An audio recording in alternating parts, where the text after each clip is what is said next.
뭐 기재도 뭐도 모른다 무슨 뭐도 모른다 무슨 처도 모른다 뭐 국토부는 더더욱 모른다 뭐 다 모른다고 얘기하니까 그럼 모른다 그러면 누가 얘기를 해야 돼? 대통령 분께서 얘기해 주셔야지. 답변을 들을 수 있게끔 해달랍니다. 그렇죠.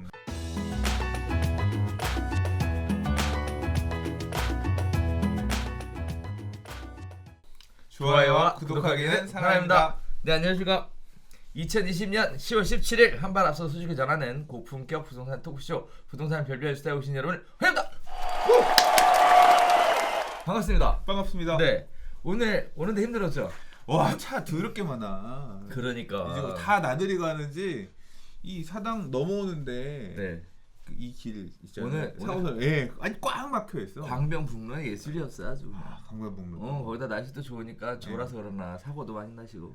네. 그러니까 가을이 이제 얼마 남지 않았기 때문에 날씨 이제 갑자기 이번 주들 확 추워졌잖아요. 그렇죠. 이제 금방 겨울이잖아. 그러니까 이제 놀러 갈 수 있을 때 얼른 또 가야죠. 그래서 다들 나가시는 것 같아요. 그러니까 가을은 천고마비의 계절, 독서의 계절이라고 얘기하더라고요. 완전 늙었어. 그게 지금 왜? 언제쯤 요새도 그런 말 써요? 쓰지. 그래요? 얼마 전에 출판사 아시는 분 만났더니 가을이 독서의 계절이 이유를 아십니까? 왜요? 책을 너무 안 봐서. 그거는 아니야. 1년 내내 아니야. 그 출판사에서 하는 얘기가 1년 내내 판매량 중에 가을철 판매량이 제일 낮대요. 낮아? 낮대. 아주 낮대. 연초가 높겠다. 아니 겨울 여름. 그러니까 겨울이라는 게 새해 올해는 열심히 책을 읽어야겠다 마음을 다지고 좀 찾다가 이제 그러니까 여름이 많은 건 이해가 안 돼. 집에 더우니까 안 나가고 집에 책 본대. 그런가? 네.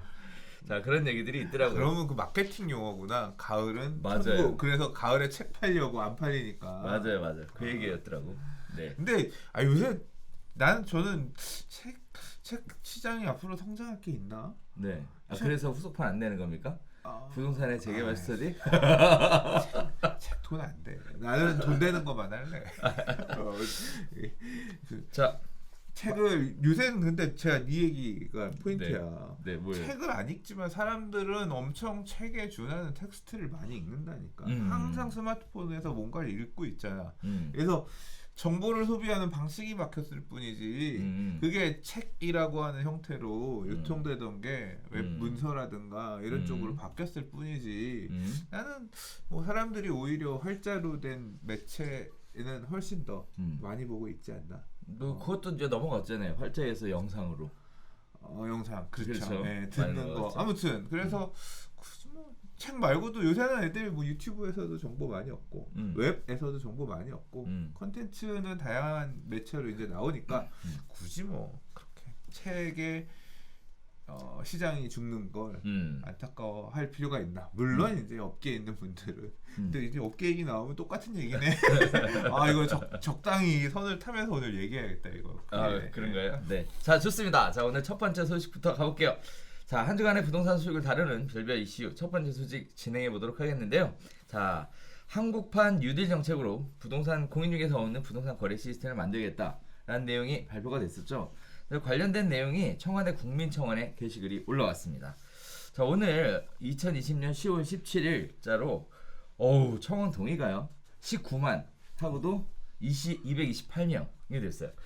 20만 돌파가 이거 하나 내가 찍어야 되네. 나 이거 몰랐는데.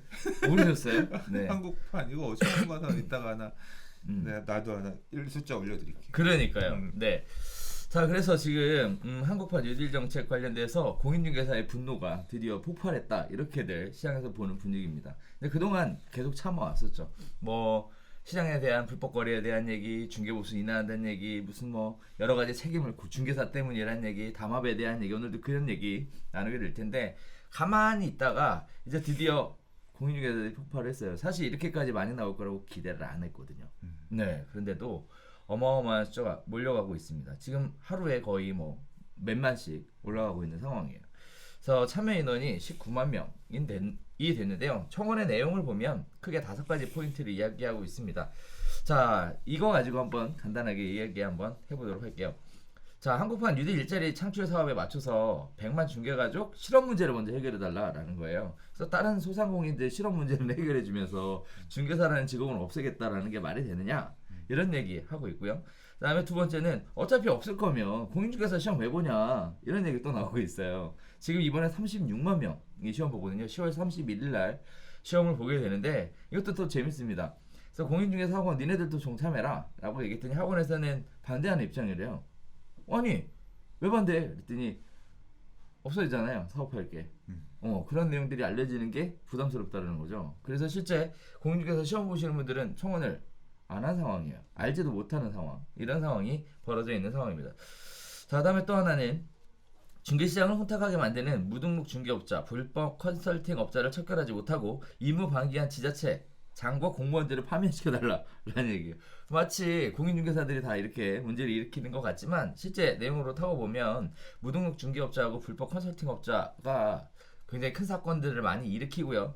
사회적으로도 굉장히 안 좋게 보이는 부분들이 있는데 전혀 뭐 그런 부분들이 없이 컨설팅이라는 영역 자체가 뭐 어떻게 보면 우리나라에서는 좀 어떤 별도무제 형태로 제재 없이 활동하는 것들 이런 부분들에 대해서 먼저 잡아내야 되지 않겠냐라는 얘기예요. 그다음에 네 번째는요. 부동산 정치 실패의 책임을 공인중개사에게 전가시킨 김현미 장관에게 손해배상 책임 물어달라. 뭐 중개사들도 일을 했다가 잘못하면 손해배상을 하잖아요. 근데 국토부 장관도 일을 잘못했으면 문제가 생겼으면 손해배상해야 되지 않느냐 이런 얘기 나오고 있습니다. 마치 부동산 시장에 대한 이야기들을 하고 있는 것 같고요. 자, 다음에 또 다섯 번째는요. 모든 자격사 단체, 정치인 공무원들에 대한 전수조사도 실시해달라라는 얘기를 하고 있어요. 이것도 마찬가지입니다. 마치 부동산 중개사들이 불법 행위로 인해서 부동산 시장이 불안정해졌기 때문에 그런 문제가 생겼다라고 얘기하는데 어떻게 따지고 보면 여기 있는 분들 중에도 한 분이라도 그런 문제들이 있었다면 이런 사람들도 책임져야 되지 않겠냐. 약간 객관적으로 접근한 내용들도 있고 감정이 좀 섞인 부분들도 있어요. 너무 무리한 요구 아니야? 뭐 살기 좋은 대한민국 만들어주세요. 거의 그런 느낌인데? 아 왜?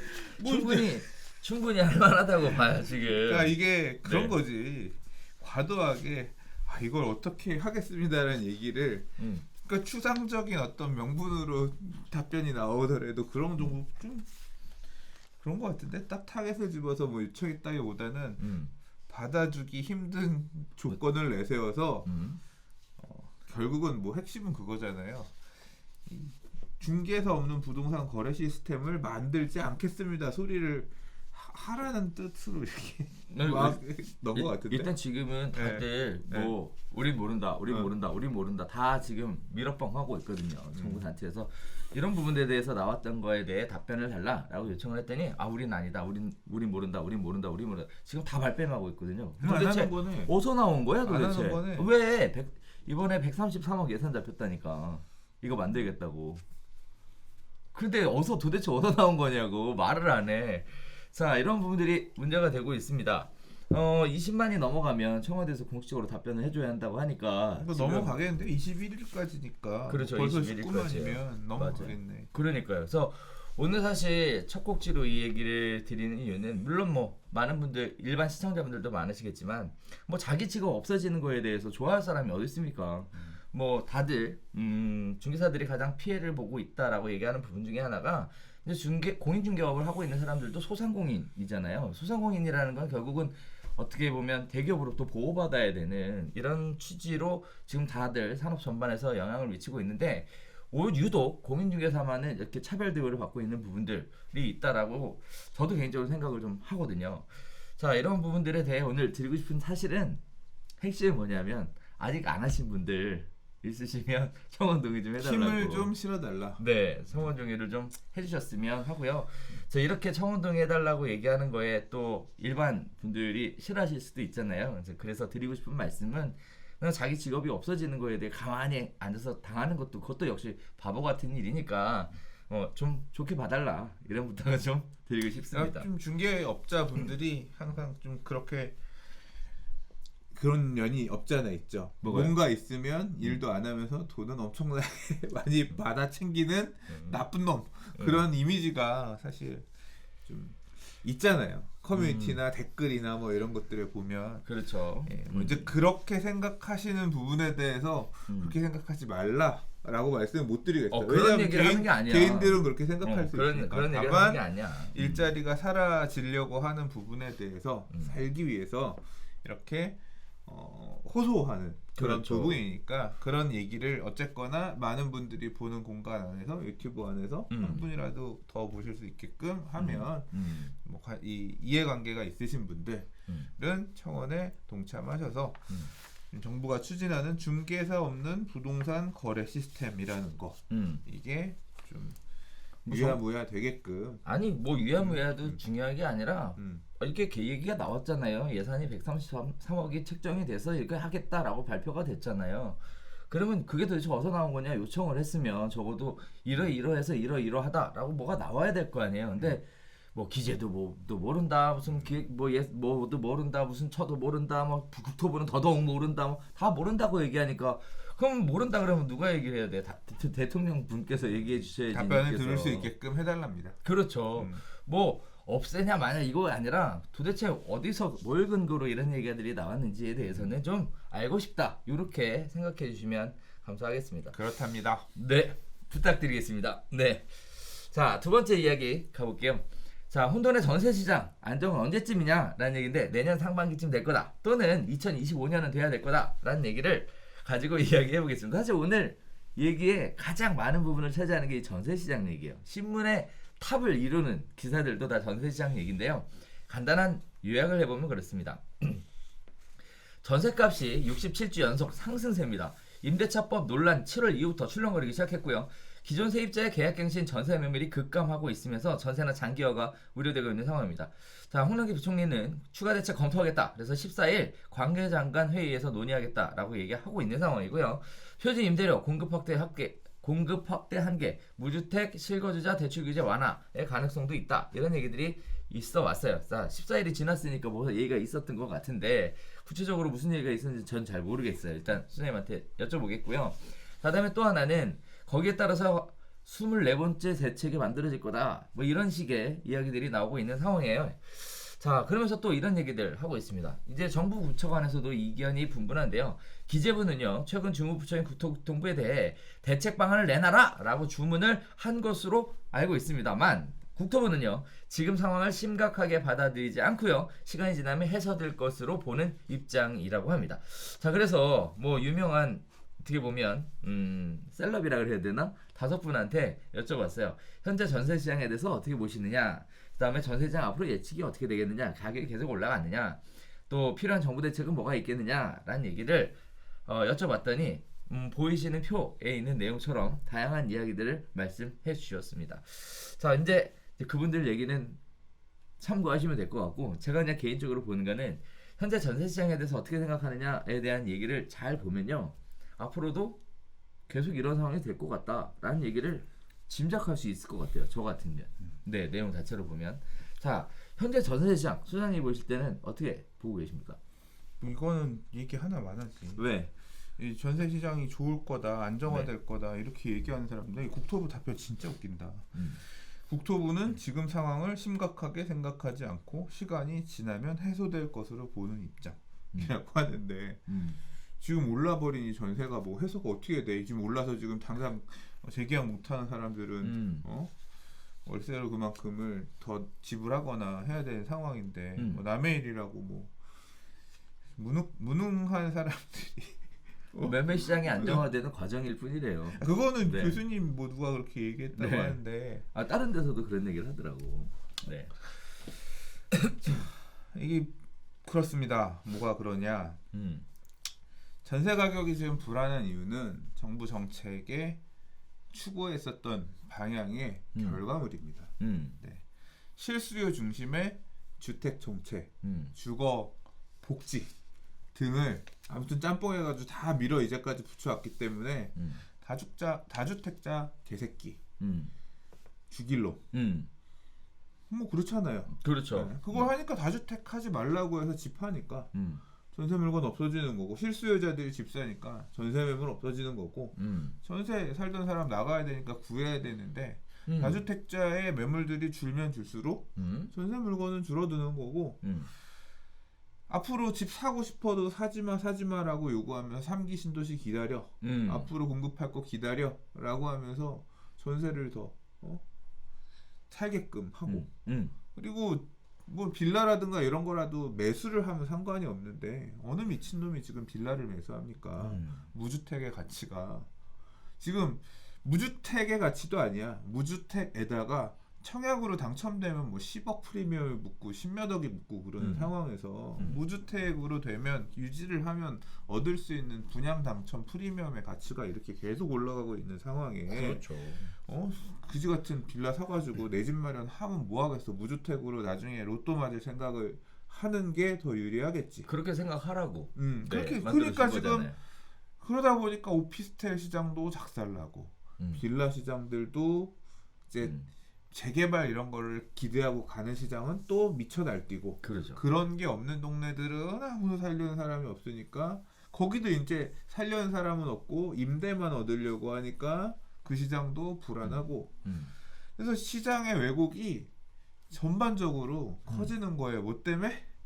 이 무주택 유지 청약 정책 실수요 우선 정책 때문에 다른 부작용들이 지금의 이 전세난을 그리고 또 이제 세입자에 대한 주거 안정권 보호한다고 이번에 이제 계약갱신 요구권이랑 전월세 상한제를 덧붙여서 한 부분까지 포함해서 다주택 중과의 종부세 이런 것들이 더해지니까 뭐 지방시장 작살나는 거 포함해서 다 혼돈의 상황이 지금 이 상황을 지금 이야기한 거죠. 이거 다 이번 정부에서 한 거예요. 그래서 이거를 예상을 못했다. 무능한 거고 예상을 했다. 나쁜 놈이야. 예상을 했는데 어쩔 수 없었다. 어쩔 수 없었다.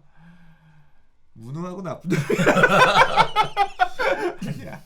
좋아. 아무튼 그렇습니다. 이게 방법이 없어. 아니 앞으로도 더 센 정책을 만약에 이제 지금 추가적으로 뭐 대책을 내고 내년에 집값이 또 불어나면 또 대책이 나오면 종부세를 더 세게 하겠습니다. 다주택자에 대한 종부세 세율을 더 강화하겠습니다. 그러면 나라한테 세금으로 두들겨 맞는데 임대인도 버틸려는 임대인은 세입자한테 자기 두들겨 맞은 거 더 전가하려고 할 거 아니야. 그렇죠. 그러니까 계속 쥐어터지는 사람은 세입자 일부 좀 더 쥐어터지면 임대 가격은 더 올라가는 형태로 반응할 가능성이 있고. 그래서 24번째 대책에 지금 표준 임대료 얘기들이 슬금슬금 나오잖아요. 이제 표준 임대료는 진짜 찍어 누르겠다는 거잖아요. 그래서 이제 앞으로 뭐 그럼 24번째 대책이 뭘 거냐? 표준 임대료 대책을 낼 거다. 그리고 뭐 아니면 과거에는 이렇게 임대 가격이 불안했을 때 돌이켜 보건대 지난 정부의 부동산 정책에서의 실기 이거는 좀 문제였다라고 생각하는 것들이 있잖아요. 이제 2011년 정도로 저는 기억하는데 그때 이제 전세자금 대출 원래 전세자금 대출이란 게 있었는데 어디서 썼냐면 새마을금고도 아니고요. 무슨 저축은행 같은 거 이상한 그런 은행에서만 해줬어요. 왜냐하면 전세는 채권이기 때문에 담보를 잡을 수가 없잖아요. 그렇죠. 그래서 아무도 안 해줘. 그러니까 엄청 고금리의 신용대출 성격이 되는 거예요. 세입자를 보고 보증 이런 게 없으니까 그런 식으로만 존재하던 것 2000년대에는 그런 식으로만 존재하던 게 2011년부터 집값이 안정화되면서 꺾이기 시작하면서 전세 가격이 집값은 꺾이고 집값이 꺾이니까 이제 주인들이 집값 안 오르니까 전세로 또 물량이 이제 급감하고 전세 물량이 급감하고 하니까 그 조세 전가를 하고 집값 못 오르는 부분을 전가한다고 하면서 임대 가격을 올리기 시작했거든요. 임차인이 입주할 집들이 많으면 굳이 올려주면서 안 가는데 들어갈 집들이 이제 부족해지니까 그걸 받아주면서 올라간 거예요. 그래서 전세 가격이 올라가니까 그 당시에 전세난 어떻게 해결할 거냐 대책을 내놔라 했더니 그 당시 이명박 대통령 시절에 내놓은 정책이 전세자금 대출. 맞아. 전세 대출을 해주겠대. 그러니까 없던 게 갑자기 왔는데 아까 말씀드렸던 것처럼 보증을 해줄 수가 없잖아요. 채권인데. 맞아요. 세입자의 신용대출 성격인데. 그러니까 그러면 우리 나라에서 해줄게. 그래서 HUG 주택보증공사가 그거에 대해서 보증해준다. 그 보증금 얼마까지 보증금에 대해서는 우리가 만약에 문제가 생기면 책임져줄게. 이 보증이 있어서 이제 만들어진 게 전세자금 대출이거든요. 그러니까 그 시절에는 그게 좋은 정책이었는지는 여러 가지 측면에서 다시 생각해봐야겠지만, 근데 지금 시점에서 그 시절처럼 전세 가격이 너무 올라서 안 되겠어요. 그러면 전세 자금 대출을 좀 더 확대해 드릴게요. 그때처럼 그렇게 나오진 않을 거 아니야. 그렇지. 그렇게 나오기는 힘들 거라서 이제 얘기가 나오는 게 전세금 못 올려주고 월세 사세요. 실제로 월세 사는 수밖에 없을 것 같아요. 전세금은 올려주는데 한계가 있을 거니까. 월세는 근데 매달 돈을 내야 되는 거잖아요. 그렇죠. 근데 전세자금 대출에 대해서 이자 내나 월세 내나 그러면 이제 비슷한 효과를 줄 수 있는 게 뭐냐면 일단 월세 내시면 그 월세 낸 만큼의 얼마까지는 나중에 소득세, 너 매년 소득 번 거에 대해 소득세 내시잖아요. 세액공제 해줄게. 이제 이 세액공제 폭을 늘려주는. 그러니까 월세로 지급한 임대인한테 지급한 부분에 대해서 세제 혜택을 주는 형태의 뭐 대안 이런 것도 뭐 얘기가 좀 되나 봐요. 근데 뭐 그러니까 월세는 어쨌거나 좀 줘야 되는 그런 상황일 것 같고. 근데 가장 근본적인데 이런 거는 세입자에 대한 일종의 세제 혜택 등을 통해서 지불할 수 있는 세입자에 대한 비용을 좀 감세시켜주는 그런 거잖아요. 전세 가격이 내려가게끔 해줄 수 있는 안정화할 수 있는 대책이라고 하는 게 물리적으로 만들 수가 없죠. 왜냐하면 지금 신규 임대 매물 그러니까 기존에 살고 있던 사람들이야 계약갱신 요구권이랑 계약갱신 요구권이고 전월세 상한제가 있으니까 많이 안 올려주고 앞으로도 2년은 더 눌러앉을 수 있잖아. 2년 플러스 알파는. 근데 지금 새로 구하는 사람들이 문제인 거 아니에요. 그렇죠. 또는 다른 지역에 가서 계약갱신 요구권 등을 쓸 수 없는 사람들. 그러니까 이 사람들을 보호하기 위해서 무슨 추가 대책을 낼 거냐.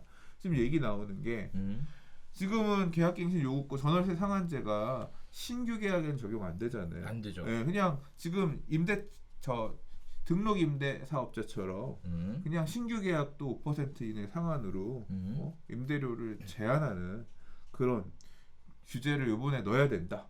그런 목소리도 있고 한편으로는 표준 임대료를 정해서 뭐 이미 발의안이 있대요. 주택 공시 가격의 120%를 임대 가격을 넘지 못하게끔 하는 이제 그런 법안도 들어가 있는데 그런 거 좀 손봐가지고 이제 입법할 수도 있다.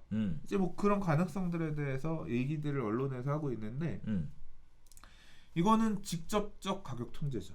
시장 개입이야. 야, 너 이 초코파이 하나에 100원 넘게 팔지 마. 야, 우유가 한 팩에 3,000원이 말이 돼?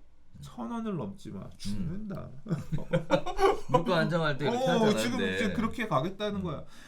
이제 그렇게 임대료도 찍어 누르고 임대료 올리는 것도 찍어 누르고 시장 개입이 아니지. 이건 통제지. 이제 그런 가능성에 대해서 얘기를 하고 있는 건데 쭉 하면 골 때리는 상황 생기는 거지 뭐. 그러니까. 네.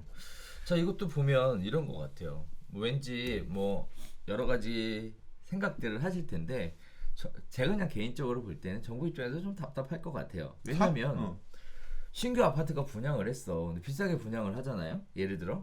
그러면 다 따라 올라가잖아.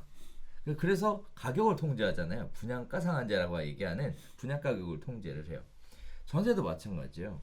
신규 아파트가 분양을 하면서 입주를 하면서 전세 가격이 딴 데는 다 꽉 눌려 있는데 갑자기 팍 치솟아 올라가는 거잖아요. 여기가 첫 공급이기 때문에 신규 계약. 그러면 나머지들도 어쨌든 선생님 얘기하셨던 대로 4년 뒤면 쫙 쫓아 올라갈 수밖에 없는 상황인 거 아니에요 지금. 그러면 똑같이 가격을 규제하는 거 말고 또 다른 방법이 있을까? 매매도 분양가 상한제로 규제했듯 전 임대차도 표준 임대료로 규제하는 방법 위에는 또 있을까? 이런 생각이 좀 들더라고요. 그러니까 그렇게 규제를 할 것처럼 지금 계속 분위기가 되고 결국은 하지 않을까 싶은데 그러니까. 이미 지금 베를린에서는 하고 있고 네, 그래서 베를린시에서 지금 하고 있고 그러니까 그것 때문에 법무부에서 그 직원들 작년 연말에 보내가지고 보고 오고 어떻게 우리나라에는 도입해야 되나 했잖아요. 근데 9월달에 기사 중에 이런 게 있었어요. 베를린의 현재는 어떤가? 그러니까 그렇게 가격 규제를 할 경우에 발생할 수 있는 상황들에 대해서도 또 이제 여러 가지 다른 지역은 어땠나 얘기를 하잖아요. 뭐 이거는 카더라인데 아무튼 베를린 시에서 그게 되게 이슈가 됐대요. 한 10몇 평짜리 방 하나 딸린 집을 세를 놓는데 그 집을 보러 몇 팀이 왔는지 아세요? 1794팀인가가 왔대요. 그래서 20-30몇 팀씩 팀을 짜가지고 그 집 하나를 보기 위해서 줄을 섰다는 거예요. 집이 없어. 아예 그냥 아예 없어요? 그렇게 되는 거예요. 그리고 규제가 모든 지역에 다 안 가고 베를린 시만 있잖아요. 그래서 그 안에서는 이제 집 짓던 것들 다 안 짓는데요. 임대 목적의 주택들 민간은 집을 아예 안 짓고 바깥의 지역들하고는 가격 이제 임대료가 역차별 나는 상황이 생기는 거죠. 뭐 이제 그 임대료에 따라서 발생했었던 여러 가지 문제들 뭐 뉴욕시가 했을 때 뭐 미아 페로 배우가 뉴욕 아파트를 임대료 규제를 해놨더니 얼마나 저렴한 금액에 오래 살 수 있었고 근데 그로 인해서 임대인들이 임대료를 못 올리니까 집을 그냥 아예 그냥 그래서 이제 좀 슬럼화되고 그런 오히려 바깥쪽 이제 그런 어떤 양질의 주택들은 이제 없어지는 거죠. 이제 도심권의 양질의 주택은 없애고 비도시권으로 양질의 주택을 확대를 시켜서 자연스럽게 도심의 집중화를 막는다. 이게 장기적인. 자 한편으로 또 이런 기사 봤어요? 전세 이번에 보려고 뭐 30명인가 뭐 이렇게 줄 서가지고 9명. 그게 가양 부단지. 가양 부단지. 그거 저는 개인적으로는 계약 안 됐다면서요 그거? 몰라요. 아니 그 기사에선 계약 됐다 그랬는데. 그래요? 그게 뭐냐면 네. 가위바위보에서 그러니까 그거 집 보고 나서 계약하실 분 손들었는데 그 손든 사람 중에서 가위바위보에서 이긴 사람이 계약했다고. 뭐 기사는 그런 식으로 나왔던데. 근데 최종적으로는 그 뭐 갱신 청구하셨다고. 그 사람이 계약하시려고 했다고. 네. 그런 얘기들이 나오더라고요. 그러니까 이게 앞으로 진짜 그렇게 카더란지 진짜 임대료가 직접적으로 규제가 되면 이제 나는 뭘 해줄게요. 나는 뭘 해줄게요. 저를 임차인으로 뽑아주신다면 이 집을 위해서 집을 깨끗이 쓰겠습니다. 저는 깨끗이 쓰는 것에 더해서 도배 장판은 제가 하겠습니다. 바꿔드리겠습니다. 저는 문짝을 바꿔드리는 거에 더해서 임대인에게 매년 설 명절 선물을 드리겠습니다. 저는 매일 설 명절 선물로 상품권 플러스 소고기 한 짝을 보내겠습니다. 저는 그거 뭐 개판 되는 거지. 그러니까 이게 뭐야? 상황이 뭐 어떻게 보면 방송 진행하면서 상황이 웃기니까 웃는데 사실 뭐 웃을 얘기는 아닌 것 같아요. 네. 그러게요. 이게 네. 근데 그렇게 돼. 이게 지금도 이 법 그걸 이제 그런 식으로 부조리하게 돈을 주는 건 또 막는 또 법률이 나올 거고 그렇게 주면 안 된 이게 뭐 그런 거지 뭐. 그러니까 씁쓸하다. 그러니까. 자 아무튼 근데 이게 근본적인 원인이 사실 어느 정도 집값이 올라가고 임대가가 올라가는 것도 사실 수인을 해야 된다. 왜냐하면 금리를 이렇게 저금리를 오랫동안 유지하고 이러고 있으니까 실물에 대한 가치, 집값도 올라가는 거고 돈 가치가 떨어졌으니까 임대 가격도 올라갈 수밖에 없고. 그렇지. 그러니까 이게 이제 이런 거 같아요. 당연히 올라가는 거에 대해서 어느 정도 인정을 해줘야 되는데 이제 집이 없는 분들이 상대적 박탈감, 이 박탈감을 위로해주겠다. 그러니까 시장에 직접적인 개입을 해서 시장이 지금 작동하지 않잖아요. 매물이 없다는 얘기는. 그러니까 이게 근본적인 문제가 이거야. 이 시장 경제는 물건이 있어야 시장이 돌아가요. 맞아요. 살 물건이 있어야 시장 가서 맨날 우리 오늘은 고기 구워 먹을까? 그럼 고기 사올게. 시장 갔더니 고기가 없어. 상추를 봤더니 상추가 없어. 상추는 그지 같은 거 이만큼 있는데 되게 비싸. 물건도 없고. 야 시장에 갔는데 고기가 상추가 없네. 야 오늘 고기 못 먹겠다. 안 왔어. 야, 내일은 그러면 한 일주일 있다 가볼까? 또 없어. 시장 가서 상인 양반 고기 안 팔면 뭐 먹고 살아요? 저도 고기 팔고 싶은데 고기가 안 나오네요. 시장이 없어지는 거야. 그럼 그거 1년 지나고 2년 지나면 그 사람은 땅 파서 장사 시장이 없어지는 거야. 지금 시장이 없어지고 있잖아. 시장을 없애는 정책이 계속 자본주의 사회가 붕괴하는 거야. 시장 경제의 가장 근본을 박살내고 있어. 이 앞에 뭐를 더 붙이고 싶지만 안 돼. 아무튼 시장이 없어지고 있다 보니까 시장이 안 돌아가는 거야. 매물이 있어야 시장이 있고 시장이 있어야 시장 참여자들이 되면서 이 시장 경제가 발생하는 건데 그걸 하나하나 매물을 다 컨트롤하고 하겠다고 계획 경제를 하겠다고 나와가지고 이 난장판을 해가지고 작사를 내놨는데 대책은 그거야. 시장을 다시 살려야지. 매물이 나오게끔 하고 구하는 사람들 물건을 내놓으려고 하는 사람들이 자유롭게 할 수 있게끔 해놔야지. 하나하나 간섭해가지고 해 마라를 다 하려고 몇 줄 안 되는 문장과 지시, 명령 이런 걸 가지고 하려고 하니까 작살이 나는 거지.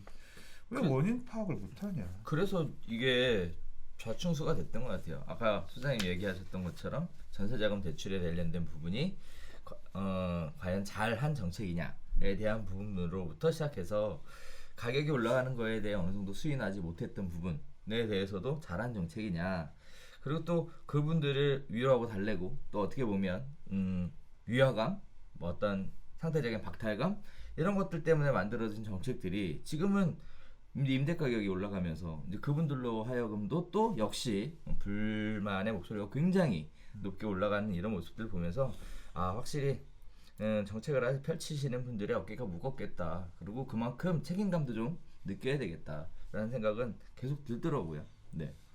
책임감을 느끼시는지는 잘 모르겠는데, 왜냐하면 나는 잘못한 게 없고 뭐 이제 좀 요새는 그렇게 생각 안 하시는지 모르겠으나 대책 나올 때마다 지난번 대책이 잘못했다고 사과한 적은 한 번도 생각하면 없었어. 생각하면 할수록 깝깝해. 이게 사람도 안 바뀌고. 그러니까 문제가 있다는 건 모두 아는데 이제까지 최장수. 20몇 번을 하는 데 있었던 그분들이 여전히 그 위에서 뭐가 문제지? 이상하네. 이게 말을 아무튼 인사가 만사다. 인사가 만사다. 그 생각이 절실합니다. 자, 24번째 대책 기다려 보겠습니다. 자, 세 번째 이야기 볼게요. 국정감사 진행 중인데요. 최다 부동산 불법 행위는 집값 담합이었다고 합니다. 자, 부동산 중개업소 뭐에 대한 이야기들이 쭉 나오는데요. 집값 담합 행위가 828건으로 올해 2월부터 8월까지 접수된 불법 행위들을 분석을 했더니 전체 접수 건수의 60%를 차지하고 있는 것이 집값 담합이고요. 그 다음에 공인중개사법 위반 건수가 266건, 즉 집값 담합 건수가 공인중개사법 위반 건수보다 2.5배 더 많다, 이런 얘기들이 기사에 나오고 있어요. 자, 거래신고법 위반은 172건, 주택법 위반은 19건, 기타 법령 등 위반 건이 89건을 기록했다고 얘기합니다. 국토교통부 관계자의 말에 따르면요, 통상 아파트 분여회나 지역 공인중개사 모임에서 특정 가격 이상으로 낮추지 말자는 행위가 담합 행위의 대부분을 차지한다라고 분석을 했다라고 얘기를 해요. 자, 뭐 불법 집값 담합하지 말고 허위 매물 올리지 말라라는 얘기 때문에 네이버 부동산 최근에 들어가 보셨습니까? 가서 보긴 하죠. 매물 감소.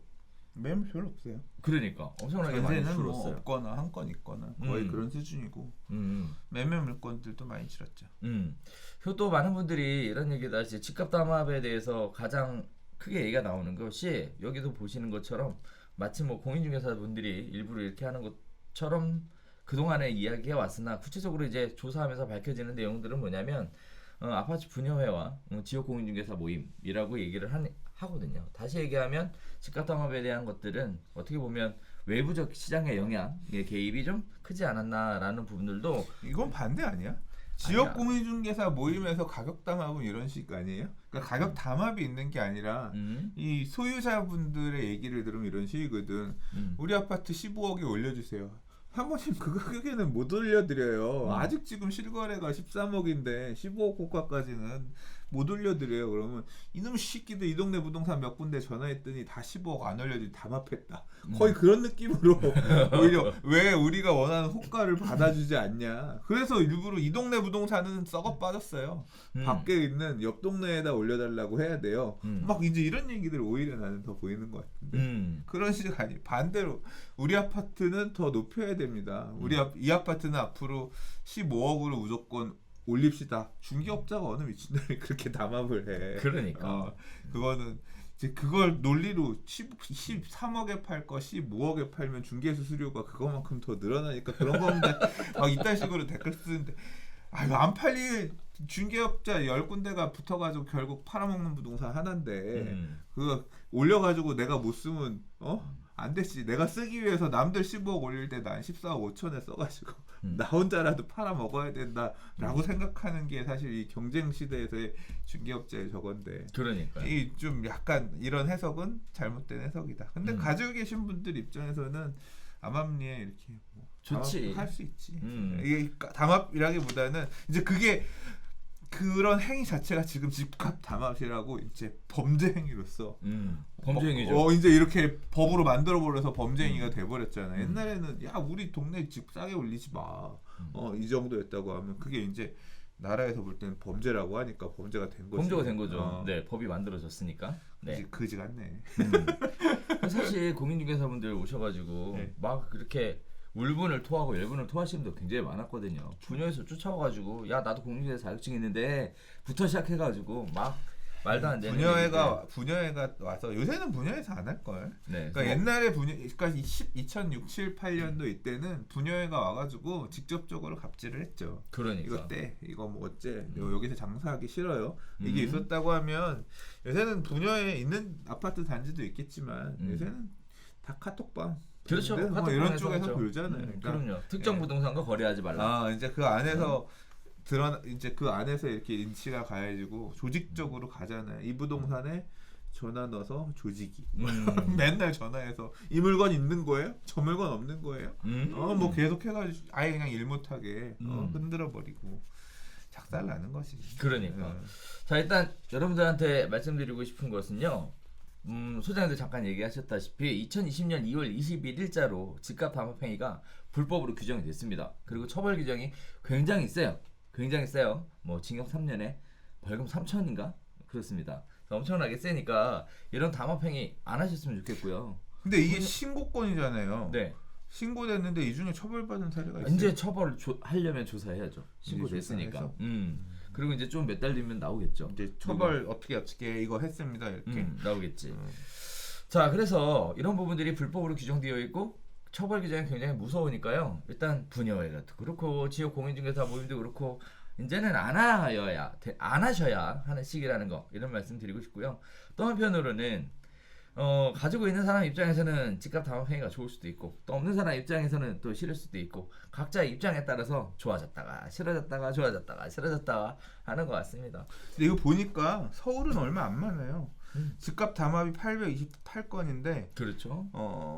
그 중에서 서울이 156, 인천, 경기가 539.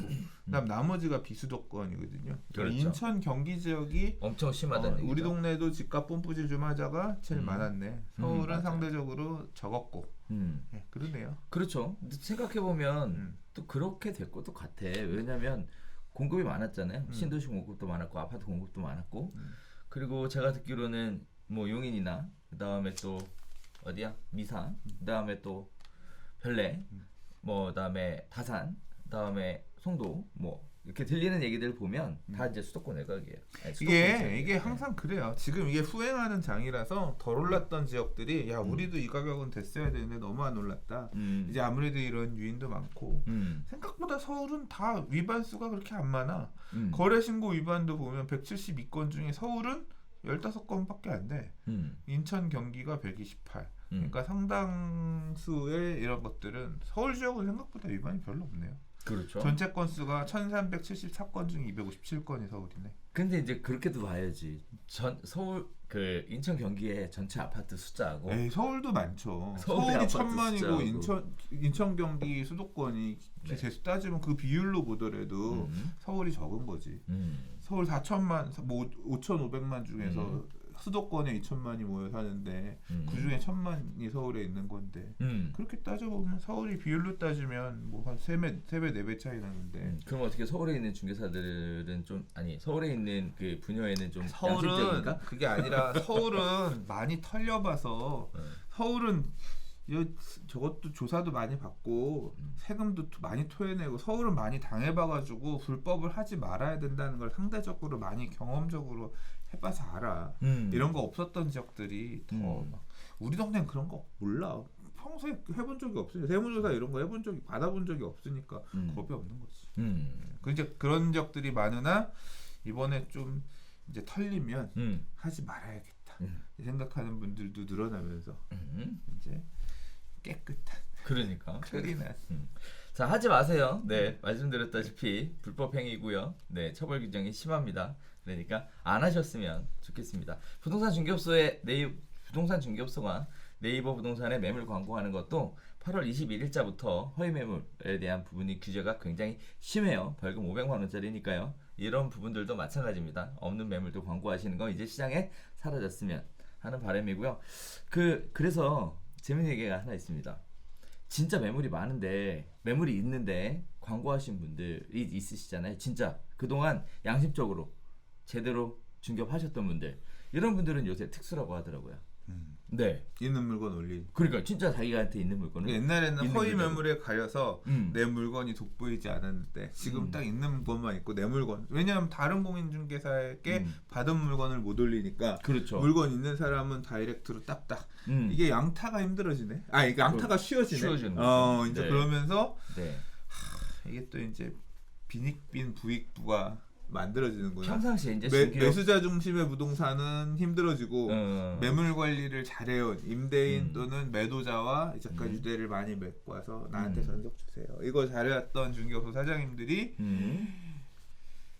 또 이게 시장이 이렇게 그렇게 되더라고. 앞으로 뭐 네오비에서 교육하실 때도 네. 매물을 어떻게 잘 받느냐, 잘 만드냐 이런 거를 잘 우린 그렇게 해요. 시장님 아까 되겠네. 얘기하셨던 것처럼 시장 경제 체제에서는 물건이 먼저 있어야 되잖아요. 물건이 우선이지. 그럼요. 부동산 중개업소도 저는 개인적으로는 팔거나 임대하려고 하는 매물이 없는데 사거나 임차가 못 하잖아요. 똑같습니다. 중개업의 시작은 매물로부터 네 시작한다라고 늘 강조해요. 시장은 매물. 그리고 또 저 같은 경우에는 투명하게 상도덕을 지켜가면서 그 중개하시는 거를 지속적으로 강조하거든요. 그러다 보니까 요즘 들어서 중개법인이 바빠요. 네. 그래서 제가 가만히 생각해 이런 데서는 그런 얘기하면 안 되지. 안 돼? 왜? 저놈 새끼 돈 잘 번다고 뭐. 그건 아니야. 그건 아니야. 그런 건 아니고요. 양심적으로 중개를 잘 해왔다. 저는 그 얘기를 좀 드리고 싶었습니다. 역시 선한 마음으로 양심적으로 하셨던 분들은 고난의 시기가 지나고 나면 찬란한 영광의 빛이 나 언젠가. 네. 자 그렇게 이쁘게 생각해 주세요. 매물 중심으로 네. 신뢰를 잃지 않고 그렇게 하시면 클린한 웹 어떤 이 매물 정보 시스템 환경이 되었기 때문에 좀 더 나은 환경이 되었다. 앞으로 그런 부분에 더 집중하시라. 그럼요. 그런 얘기입니다. 우리 수업할 때에서 제가 중개업 할 때 매물 어떻게 만들어내는지 이런 부분들에 대한 거를 수업 시간에 다 얘기해줘요. 네, 물론 쉬운 방법은 아니라 하실 수 있는 분도 있고 없는 분도 있겠지만 다 해주고 있어요. 돈 안 받은 유료 광고입니다. 돈 안 받은 유료. 네. 유료 광고는 아니고요. 광고 무료 아니에요? 광고. 광고 아니야? 강의 광고 아니야? 네, 아닙니다. 네. 자, 네 번째 보겠습니다. 임대차법 눈치 보여서 여당에서 힘 빠진 부동산 감독기구 얘기인데요. 이거 지금 한때 굉장히 시끄럽게 얘기가 나왔었던 부분이죠. 문재인 대통령이 8월 지시했던 부동산 감독기구 출범이 용두사미가 될 우려가 커지고 있다고 합니다. 핵심 기능인 계좌정보, 납세정보 조회, 이 두 가지가 포인트예요. 를 위한 법안 발의가 차일피일 미뤄지고 있는 데다가 부동산 인플루언서에 대한 제재 기준도 당초 계획보다 후퇴에 힘이 빠졌다고 합니다. 자, 여기에 대해서 여러 가지 얘기들이 나오는데 임대차법 개정안 시행 후 전셋값이 급등하자 여당 일각에서 시장 역풍을 위해 몸을 사리고 있다는 지적도 나오고 있는 상황입니다. 국토부는 원래 감독 기능을 강조했으나 기획재정부 등의 반대로 금융정보분석원 같은 시장 모니터링, 불법행위 단속 중심으로 역할이 축소가 되어 왔고요. 또 인플루언서의 제재에 대한 기준도요. 보면 본인이 투자한 부동산이나 이해관계가 있는 부동산이라 할지라도 유료로 정보를 제공한 게 아니라면 처벌 대상에서 제외하기로 했다라는 얘기가 지금 나오고 있는데요. 자, 일단 첫 번째 부동산 감독기구 많이 좀 줄어들 것 같아요. 그러니까 이게 부동산 감독기구를 두 가지 기준으로 고민을 했대요. 지금 금융감독 같이 엄청 센 거를 전체적으로 세게 이렇게 규제하는 어떤 위에 기구를 만들 거냐, 아니면 여기도 얘기했지만 FIU 금융정보분석원 돈 얼마 이상 인출되면 자동으로 보고되고 그 내용들 보고 있다가 뭐 이상한 거 가는 거 아니냐 할 수 있게 항상 이렇게 캐치하고 볼 수 있게끔 하는 이제 그런 정도로 할 거냐 두 가지 안을 논의를 했는데 금융감독원처럼 강력한 규제 기구를 두는 건 없애고 그냥 돈 흐름 이런 것들 부동산 거래 관련해서 이런 자금들 보고 세금 이런 것들 보고하는 것들 하는 그런 정보원 기능 정도로 축소를 해서 가는 방향으로 가닥을 잡았고 그다음에 지금 뭐 아까 우리 앞서서 지금 뭐 몇 건 이것들 봤지만 무슨 법 위반, 거래신고법 위반, 주택법 위반 봤지만 결국 부동산 투기 조장 행위 등등을 처벌할 수 있는 내용들은 법에서 정한 내용에 해당이 될 때 처벌을 하는 거잖아요. 그렇죠. 근데 여기에서 처벌할 수 없는 그런 내용도 있단 말이에요. 그래서 이제 그 내용들을 처벌하기 위한 별도의 특별법을 올 연내에 만든다 그랬어요. 그래서 이제 그 법안 내용들 중에 여러 가지가 있는데 아까 말씀드렸던 인플루언서, 그러니까 예를 들자면 부동산 TV, 뭐 네오비 TV, 뭐 여러 많잖아요. 유튜브나 뭐 이제 그런 것들도 이놈 새끼들이 유튜브에서 부동산이 새끼가 어디가 뜬다 그래서 내가 샀는데 알고 보니까 부동산 이놈이 거기 갖고 있었네. 또는 지거 비싸게 팔아먹으려고 그 동네를 띄웠네. 이제 이런 것들을, 그러니까 주식 시장에도 그런 거 있잖아요. 이 주식이 뜹니다. 사세요 했는데 알고 보니까 이놈이 그 얘기해놓고 뒤에서는 막 자기가 들고 있던 거 파는 거. 이거는 부정한 행위잖아요. 이제 그렇죠. 부동산도 그런 게 될 수가 있으니 그러한 등등을 처벌하기 위한 별도의 특별법을 만들겠다. 이제 이런 거였거든요. 그래서 그렇죠. 이런 거 하겠다라고 해서 언론에 계속 보도가 됐는데 지금 말씀하신 이네요. 최근에 보도 이게 뭐 무슨 신문에서 단독 달고 얼마 전에 나왔는데 맞아. 막상 보니까 이 처벌을 하려고 보니까 인플루언서가 유료로 돈 받고 정보를 제공해주고 했는데 이게 이제 그런 식으로 투기 조장 행위일 경우에만 처벌하고 그러지 않은 경우에 대해서는 처벌하지 않겠다 뭐 이런 식으로 좀 후퇴했다는 식으로 나왔어요. 근데 지금 아직 법안이 만든 게 아니라 내부적으로 그렇게들 생각하고 있다는 얘기인 거니까 난 뚜껑 열어봐야 한다고 생각해요. 알아봐야 된다고 생각하고 그러면 이제 법안이 나오면 다시 얘기를 해봐야 되는 문제인 것 같고요. 어느 수준까지 처벌할 거다 안 할 거다는 이제 결론이 나면 다시 얘기를 해야 되는 게 맞는데 이게 이 고민 뭐 유료다 그러니까 유명무실한 거예요. 유료로 돈 안 받았으면 괜찮고 인플루언서가 가가지고 유튜브에다가 맨날 이 동네 강력 추천 무조건 사야 됩니다 오릅니다 맨날 말해도 된다는 거잖아요. 그렇죠, 이 매물 무조건 사야 됩니다 해도 된다는 거잖아요. 처벌. 근데 알고 보니까 이놈이 이거 파는 놈이야. 그것도 내가 유료로 상담 안 하면 된다는 얘기인 거잖아. 그렇죠. 이거를 그렇게 봐야 되냐 안 봐야 되냐 고민이 많지. 근데 이게 굉장히 그런 거예요. 그렇게 작정하고 그런 식으로 어떻게 보면 홍보하는 거랑 그 반대급부. 그러니까 이해 관계가 이렇게 두 개가 성립하는 그런 사람이잖아요. 말이 안 되는 이건 처벌해야 될 것 같긴 한데 이거에 걸리는 사례들이 되게 많아요. 예를 들어서 내가 무슨 시장이야. 우리 시에 무슨 철도를 유치하겠습니다. 100% 냅니다. 맨날 얘기해. 아니, 근데 이 시장이 그 시에 살아. 그 시에 철도역 생기는데 뭐 5분 거리 안에 아파트에 살아. 이해관계가 있잖아. 지 살고 있는 집 옆에다가 철도를 유치하겠습니다. 우리 동네 좋아집니다. 집값 오릅니다. 하잖아.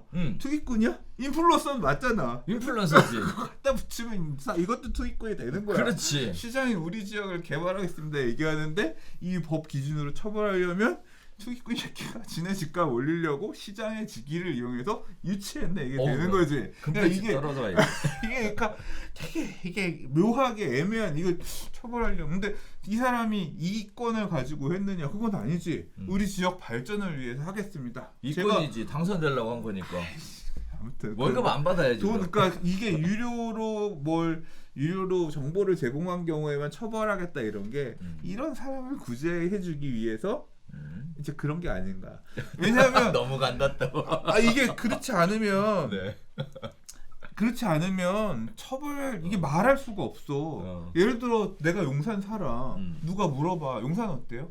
용산은 국제업무지구도 계속 될 거고 해서 좋을 것 같습니다. 얘기해. 근데 부동산 TV에서 용산이 집 갖고 있으면서 좋아질 거라고 여러 번 얘기했어요. 나 처벌이야. 그럼 그다음 어떻게 말하지 말아야 돼. 용산 읍읍 어떻게 압구정동 입 이렇게. 그러니까 그게 이게 되게 애매한 거죠. 그러니까 이게 처벌 현실적인 수준이랑 이런 거 고려하다 난 것 같은데. 그러니까 이 제재 규제를 너무 느슨하게 여러 개를 제재할 수 있게끔 풀어버리면 아무 말도 못하는 시대가 되는 거죠. 이 언론 규제에 통제. 따라서 그렇죠. 그 통제가 되는 거지. 그게 맞지 않죠?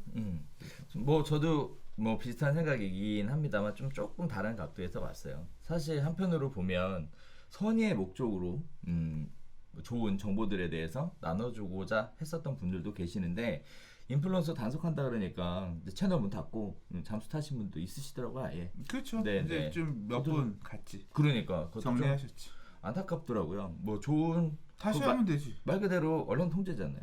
이제 그런 분들이 좋은 정보, 필요한 정보들을 제때 공급해주는 통로를 차단시켜 버렸으니까 그런 분도 굉장히 안타깝고 물론 뭐 다시 시작해도 되겠는데 뭐 하겠어요? 뭐 선한 마음으로 시작했는데 몰매 맞을 뻔했는데 아니 뭐 하려고 해요? 근데 그것 때문에 일단은 뭐 지금 바뀌는 부분도 영향을 끼치긴 했지만 다른 이유로 그만두셨을 수도 있고. 아니 그 이유 맞는 것 같아. 그다음에 또 하나는 느끼는 건 뭐냐면 뭐 예를 들어 내가 찍었어. 그래서 팔려고 띄웠어. 그걸 팔고 튀었어. 근데 시장에서 알아서 판단할 문제 아닐까라는 생각은 들어요. 안 좋은 동네를 좋다고 백날 떠들면 저 새끼 미친놈이라고 하지. 거기서 나 투자할까? 이렇게 하는 사람이 얼마나 되겠어 사실. 근데 이 반대도 얘기하잖아. 왜? 이게 띄우는 사람 말고 안 좋다고 사지 말라고 하는 놈도 처벌해야 된다. 그것도 좋은 근데 얘기네. 그놈 때문에 인생이 내 인생이 그놈 말을 들어서 그래도 그래서 이제 시간이 처음에는 뭐 막 하다가 지금은 뭐 그게 그 나쁘게 얘기하면 그 안티 세력 이게 엄청나게 늘어나던데. 근데 뭐 그런 얘기도 있어요. 하도 맨날 이 사람이 얘기하는 지역 여기 반토막 난다라고 찍으면 그때부터 거기가 오르는 펠레의 저주 같은. 그래서 요새 막 그런 식으로 희화되던데. 그래요? 누구께서 드디어 이 지역을 찍으셨습니다. 이제 떡상만 남았나요? 떡상각 막 이러면서 웃던데. 그래요. 자, 뭐 사람들이 다 나름대로의 판단 기준을 가지고 있고 또 현명하게 스스로 판단하리라고 봐요. 거기에 대한 기대도 좀 해줘야 되지 않을까 싶고요. 지나치게 시장에 대한 개입을 한다거나 개인의 판단에 대해 개입한다거나 이러한 부분들은 좀 아닌 것 같다는 생각도 듭니다. 동시에 사람들이 알아서 판단하고 거기에 따른 결정을 하고 책임도 본인이 져야 한다라는 점은 그렇죠. 분명하게. 그러니까 남의 귀가 얇아서 그래. 원망하지 마세요. 남의 얘기를 듣고 투자를 했는데 잘 안 됐다. 그 사람 원망하지 마시고. 그렇죠. 내가 책임지는 거, 내가 알아서 내가 행동해야지. 그렇죠. 뭐 아예 뭐 내가 유료로 비싸게 돈 주고 가서 컨설팅을 받았는데 잘 안 됐어. 전문가. 그 전문가 욕하시면 되는데 그게 아니라 뭐 여기 좋아 저기 좋아. 온갖 정보들은 많잖아요. 그 사람의 정보를 신뢰해서 내가 뭐 손해를 봤다. 그 정보를 토대로 해서 내가 판단해서 결정을 해야 후회를 하더라도 내 책임이니까 멘탈이 살아갑니다. 남한테 의지해서 뭐 하다가 안 돼. 그게 기본이야. 결정한 사람이 책임지는 걸로. 그렇지. 내가 결정한 거니까 잘 되든 안 되든 내가 감내하는 걸로 가자. 자, 마지막 이야기입니다. 갭 투자 막히니까 거래가 뚝 끊어졌다. 서울 아파트 거래 실종에 관련된 이야기인데요. 10월 실거래 신고건이 초반 142건에 불과해서 거래 절벽이 지속되고 있다라는 겁니다. 대출, 세금, 규제 조이자, 갭 투자 비중도 50%에서 28%로 급감했다는 얘기가 나오고 있습니다. 자, 서울 아파트 시장의 거래 절벽 현상이 시간이 지나갈수록 심화하는 모습을 보이면서 8월, 9월 거래량이 잇따라 전월 대비 반토막 난 데 이어 이달 초반 신고 물량도 크게 눈에 띄게 줄어 감소가 예상되고 있는 상황입니다. 지금 보이시는 그래프에서 보이시는 것처럼 지금 10월달 부동산 매매 거래, 아파트 거래량은 엄청나게 심각한 상황으로 보여지고 있습니다. 여러 가지 원인들에 대해서 제시하고 있는데요. 크게 세 가지 얘기를 하고 있습니다. 첫 번째는 왜 이렇게 거래가 줄였냐? 정부가 고가주택, 다주택자에 대한 보유세, 취득세를 대폭 높이면서 투기 수요에 주택시장 진입이 어려워졌기 때문이다. 이런 얘기 하시는 분도 있고요. 또 갭투자 형식으로 집을 샀지만 실거주 계획을 밝힌 비중은 6월 18.8%에서 9월 29.3%로 늘었기 때문에 사실 갭투자가 투자가 아니라 실거주를 목적으로 하는 실매수였다. 이런 얘기들도 하고 있습니다. 자, 두 번째 이야기는요. 집값 상승 불안감에 무리하게 집을 사들이던 주택 실수요자가 코로나19 사태가 심화하고 단기 집값 상승 부담감으로 매수세가 주춤해졌다. 라는 얘기 나오고 있고요. 세 번째는요. 임대차 보호법 실행으로 전세금 매물의 거래가 어려워진 것도 거래 감소의 이유다. 이런 이야기들을 하고 있는데요. 자, 아파트 매매 거래량 계속 줄겠죠, 이거. 이제 남은 변수는 코로나인 것 같아요. 코로나19 관련해서 백신 나오고 지금의 이 경제 침체가 지금 뭐 특히 이제 밑에 내수 바닥 경기는 되게 안 좋잖아요. 그렇죠. 이런 부분들 좀 어떻게 개선되느냐, 뭐 얼마나 빨리 되느냐, 뭐 미국 대선도 좀 영향이 있을 것 같고 그런 부분들에 따라서 방향이 그러니까 지금 뭐 이 한국지는 그렇죠. 갭 투자가 막혔다라는 게 취득세 증가가 그렇죠. 사실 이제 유주택자가 다주택으로 가는 것에 대해서 되게 부담 원천 허들을 높여놨기 때문에 그리고 지방 투자도 많이 했거든요. 그러니까 서울 사람이 지방에 가서 막 여러 채를 사는 형태. 근데 이것도 다 법인 맞고 개인의 다주택 취득도 맞고 짤짤이 하러 갔다가 짤짤이 하는데 옛날에는 짤짤이 하우스를 가는데 입장료 1,000원입니다. 뭐 가서 2,000원, 3,000원 따면 되니까 1,000원 내면 되지.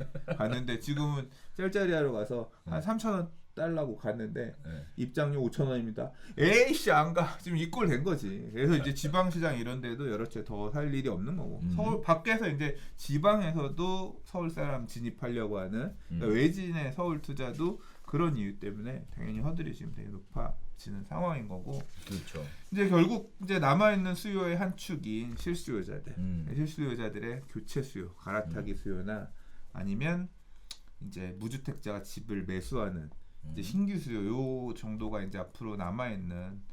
물론 그 수요가 지금까지도 제일 많았다고 저는 생각해요. 근데 이제 그게 앞으로 이제 얼마나 더 남아 있느냐, 돈 들고 있던 사람들이 얼마나 더 밀어 올라오느냐 이건데 이 사람들이 그런 의사 결정을 하는 과정에서 지금 뭐 아까 얘기도 있지만 전세 임대차 보호법 개정안에 따라서 전세낌 매물 거래가 어려워진다거나 갈아타고 싶은데 집 좁아가지고 좀 확장하고 싶은데 이런 거 아다리가 안 맞아가지고 못 움직이는 뭐 이제 이런 사람들은 아예 그냥 포기하고 움직이는 경우도 있고 세금이 늘어나니까 세금 부담 때문에 양도세 내고 돈을 보태서 움직이더라도 세금이 커져버려서 못 가는 그런 사례도 있을 수 있고요.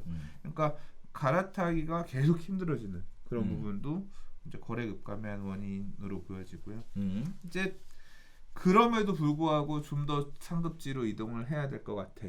혹은 그럼에도 불구하고 난 청약으로 안 되겠으니까 이번에 그냥 이참에 집을 사야겠어라고 판단해서 움직이나 이제 이런 수요들이 결국 남아있는 시장을 또 에서 가격들 거래를 채워주면서 움직일 게 남았는데 이분들이 판단하기에 내가 사야겠다라고 의사결정을 딱 마음 먹는 원인이 뭘 거냐. 저는 경기 회복에 대한 기대가 그러니까 집값이 앞으로 더 오를 것 같아. 이제 이런 생각이 들 때 이 사람들이 뭐 좀 거래 전세 낀 거 사놓고 뭐 2년 못 들어가는데 3년 못 들어가는데 감안하고라도 일단 질러야겠다. 있는 대출 신용대출 막은 것도 또 크네요. 그러고 보니까 그렇죠. 이제 그런 판단을 하고 남아 있는 수요들이 결국 들어오려고 하면 시장 상황이 더 좋아져서 앞으로 더 올라갈 것 같다.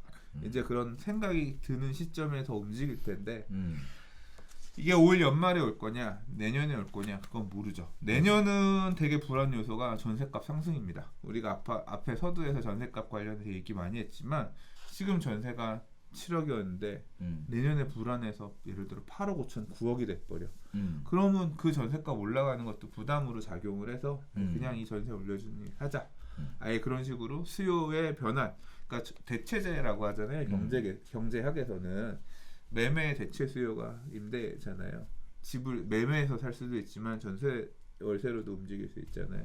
이제 그런 임대 가격 변동도 매매에 시장 충격을 주는. 왜냐하면 매매가랑 임대 가격이 가까워지면 가까워질수록 내년엔 그런 영향이 끼칠 수가 있고 올 하반기 연말에는 이제 뭐 결국은 코로나 백신 시장 얼마나 살아난다. 뭐 이제 이런 부분들이 변동일 것 같은데 또는 지금 아마 좀 불안하실 거예요. 이미. 왜냐하면 지금 강남이나 이런 핵심 지역들, 인기 지역들 같은 경우는 확실히 주춤 약간 한 느낌이 있는데 중저가 지역들 같은 경우는 가격이 계속 신고가가 나오고 있어. 거래량이 안 많은데 뭐 서울의 2,947건 거래량 중에 막 절반 이런 수준의 신고가인 거예요. 그러니까 거래가 비싼 지역에서 많이 되는 게 아니라 중저가 시장. 내가 30대인데 15억, 13억 이런 집 못 사겠는데 한 6, 7억짜리는 첫 스타트로 간다라고 생각해서 지역을 좀 낮춰가지고 좋은 지역에 전세 사느니 좀 지역을 낮춰서 약간 상대적으로 떨어지는 지역에 중간 정도의 아파트를 그냥 매매로 살래. 나중에 이제 돈 벌어서 상급지로 옮겨올래. 이제 이런 매매 수요들이 이 거래량을 채워주면서 가격은 또 밀어 올리는 그런 상황이 나타나고 있는 게 2020년 지금 시장이거든요.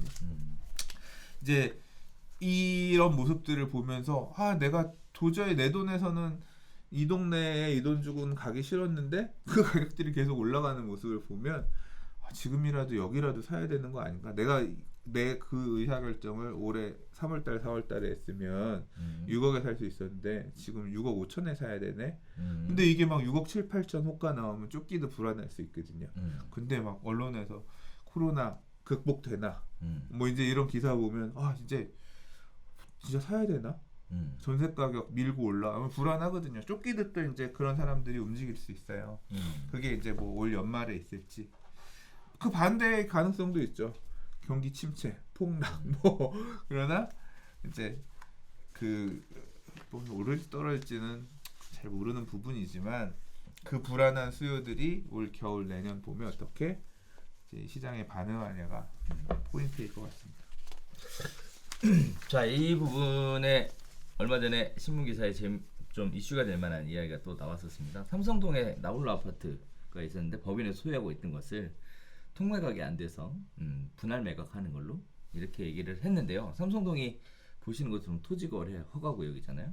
그런데 그렇다 보니까 실거주할 수 있는 사람만 살 수 있는 토지거래 허가를 받아야죠. 그렇죠. 실거주를 반드시 해야만 되는 이런 매각 절차가 진행이 되는데 시세보다 저렴하다는 이유로 인해서 거의 뭐 4,000명 가까이 사겠다고 공매를 넣었죠. 경쟁률 몇십 대 1. 그러니까 했단 얘기가 몇십 대 1인가 몇백 대 1인가 모르겠다. 그러니까 뭐 어마어마했던 걸로만 기억하고 있습니다. 어찌됐든 실수요는 여전히 존재하고 다만 가격이 좀 저렴하면 사겠다라는 이런 식의 생각들을 좀 가지고 있는 것 같아서 어떻게 보면 현재 매매 시장에 대한 부분은 관망조가 좀 짙지 않나. 지금 관망하면서 진입해야 되나 말아야 되나 다들 고민하고 계실 겁니다. 그러니까요. 그래서 이런 부분들이 분위기가 만들어져 있다라는 것 참고하셨으면 좋겠습니다. 소장님 얘기하셨던 대로 앞으로 이제 변수에 따라서 이 관망하고 있던 매수자의 에너지가 어느 쪽으로 향하게 될지가 결정될 것 같은데요. 앞으로